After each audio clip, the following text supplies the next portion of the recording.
गौतम बुद्ध की सीख। सामने वाला व्यक्ति गुस्सा करके खुद का नुकसान करेगा और हम भी गुस्सा करेंगे तो हमारा भी नुकसान होगा।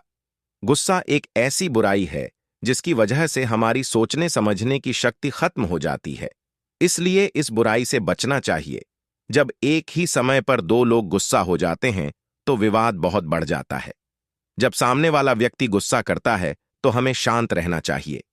ये बात हम गौतम बुद्ध के एक किस्से से समझ सकते हैं। एक व्यक्ति हर रोज गौतम बुद्ध के उपदेश सुनने आ रहा था। वह बुद्ध से इतना प्रभावित हो गया कि उसने ये तय कर लिया कि अब इनकी सेवा में ही रहना है। वह भिक्षुक बन गया।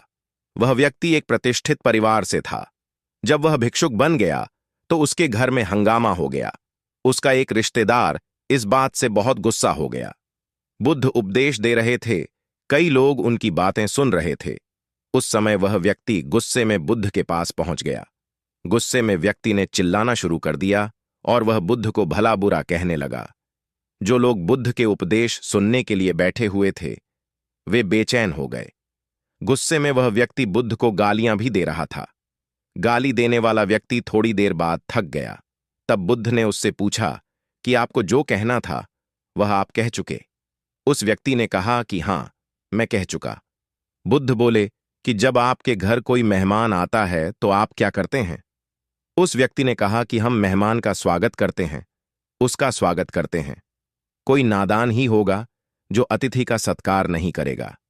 बुद्ध ने फिर पूछा कि आपके घर जो व्यक्ति आता है आप उसे कोई भेंट देते हैं और अगर उसने स्वीकार नहीं की तो वह चीज कहां जाएगी? व्यक्ति ने कहा कि वह चीज हमारे पास ही रह जाएगी। बुद्ध बोले कि आप मेरे अतिथि हैं। आपने मुझे जो सौंपा है वह मैंने स्वीकार ही नहीं किया है।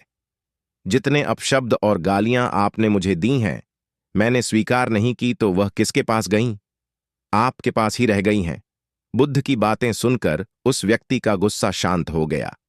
गौतम बुद्ध की सीख, अगर कोई व्यक्ति हमारा अपमान करता है, अपशब्द कहता है तो हमें शांत रहना चाहिए।